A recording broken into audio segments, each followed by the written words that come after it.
پہلی چیز تو یہ سمجھ لیجئے کہ جو اللہ تعالیٰ کا قانون ہے اس کے دو حصے ہیں۔ اس کا پہلا حصہ یہ ہے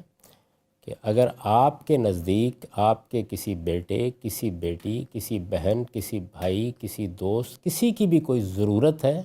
یا کسی نے آپ کی کوئی خدمت کی ہے اور آپ اس کا کوئی معاوضہ دینا چاہتے ہیں تو آپ اس کے حق میں وصیت کر سکتے ہیں، یعنی رشتہ داری کی بنیاد پر نہیں بلکہ خدمت اور ضرورت کی بنیاد پر۔ میں اس کی چند مثالیں عرض کر دیتا ہوں۔ دیکھیے بعض اوقات ایسا ہوتا ہے کہ آپ کے بچے ہیں، پڑھ لکھ لیے، آپ نے ان کی شادی کر دی، وہ اپنے پاؤں پر کھڑے ہو گئے، کوئی ایک بیٹا یا بیٹی ہے جس کی تعلیم ابھی مکمل نہیں ہوئی، تو یہ اس کی ضرورت ہے کہ اس کے لیے وصیت کی جائے۔ اسی طرح سے کسی بیٹی کو طلاق ہو گئی، کوئی بچی بیوہ ہو گئی، اس کے لیے کوئی بندوبست نہیں ہے، آپ سمجھتے ہیں کہ اس کی ضرورت ہے کہ آپ اس کے لیے کوئی وصیت کریں، تو اللہ تعالیٰ کہتے ہیں کہ ضرور آپ اپنے مال میں سے وصیت کر دیں۔ اس وصیت پر کوئی پابندی نہیں لگائی گئی، یہ آپ کو طے کرنا ہے کہ کسی کی ضرورت یا کسی کی خدمت کے عوض میں آپ اگر کچھ دینا چاہتے ہیں تو آپ دے دیں۔ اس میں اگر کوئی نصیحت بھی کی گئی ہے تو یہ ہے کہ کوئی حق تلفی نہ کرو، کوئی بے انصافی نہ کرو، اس کی کوئی مقدار بھی مقرر نہیں کی گئی بلکہ آپ پر چھوڑ دیا گیا ہے۔ تو اللہ تعالیٰ کہتے ہیں کہ پہلے تو آپ اپنا جو حق ہے اس کو پورا کریں، یعنی دیکھیں، کیونکہ یہ ضرورتیں ایسی نہیں ہیں کہ جن کے لیے کوئی عمومی یا جنرل لا بنایا جا سکے۔ ہر آدمی کا اپنا خاندان ہے، اپنے اس کے معاملات ہیں، ان کے لحاظ سے وہ اپنی بیٹی کے بارے میں وصیت کرنا چاہتا ہے، بیٹے کے بارے میں کرنا چاہتا ہے، جتنی کرنا چاہتا ہے، بس اس کو یہ بتانا پڑے گا کہ اس کی بنیاد کیا ہے، کیوں وصیت کر رہا ہے۔ کوئی ضرورت ہے، کسی خدمت کا عوض ہے۔ بارہ ایسا ہوتا ہے کہ آپ کے باقی بچے آپ کو چھوڑ کے چلے جاتے ہیں، کوئی ایک بچہ اپنا بعض اوقات کیریئر بھی خراب کر بیٹھتا ہے اور وہ ماں باپ کی خدمت کرتا ہے، ان کے پاس رہتا ہے، تو ماں باپ اگر اس کے لیے کوئی وصیت اس کی اس خدمت کے عوض میں کرنا چاہیں تو ان کو حق حاصل ہے۔ تو پہلے وصیت کی جائے گی، اس وصیت سے اگر کچھ بچ جاتا ہے تو پھر اللہ تعالیٰ نے یہ فرمایا ہے کہ وہ رشتہ داروں میں، یعنی اب ضرورت اور خدمت ختم ہو گئی،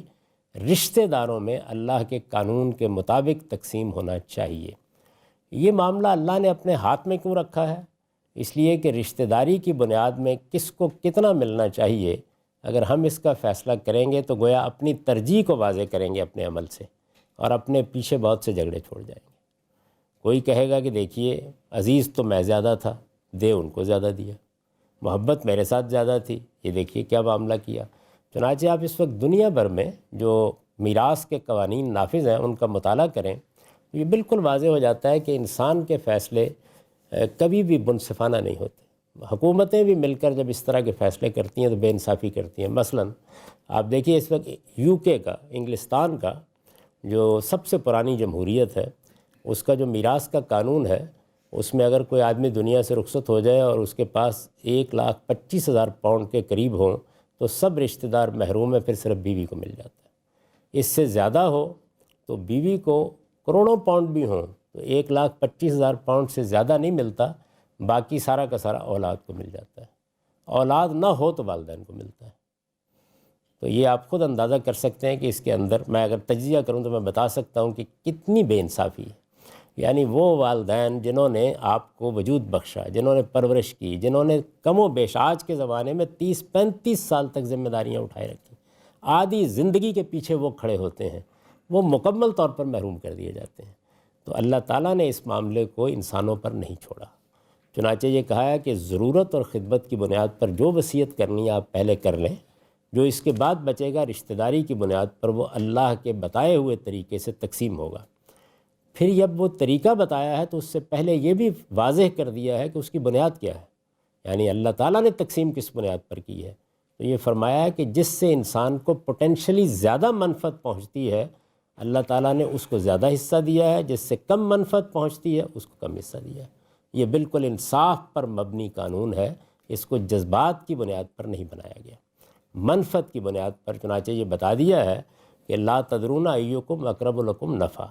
تم اصل میں نہیں جانتے، فیصلہ نہیں کر سکتے کہ کون منفعت کے لحاظ سے تمہارے کتنا زیادہ قریب ہے۔ تو رشتہ داری کو بنیاد بنا کر اللہ تعالیٰ نے یہ قانون دیا ہے۔ چنانچہ اس میں عورت اور مرد کی بنیاد پر کوئی فرق نہیں کیا گیا۔ مثال کے طور پر ماں اور باپ دونوں کی منفعت یکساں ہے،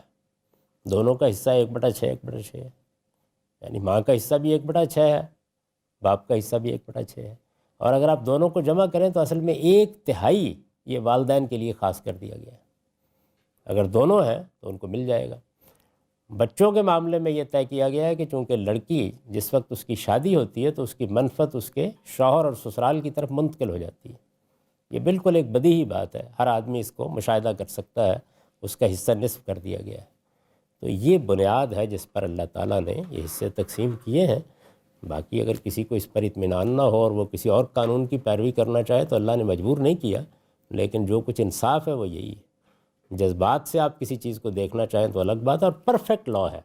یعنی پہلے ہمیں حق دیا گیا ہے کہ ہم ضرورت اور خدمت کی بنیاد پر وصیت کریں، جو کچھ بچ گیا ہے اس کو قرب منفعت کی بنیاد پر کس سے زیادہ نفع پہنچتا ہے، نفع صرف معاشی نہیں ہوتا، ہر لحاظ سے اس کا حصہ مقرر کر دیا گیا اور اسی لحاظ سے کم و بیش کیا گیا۔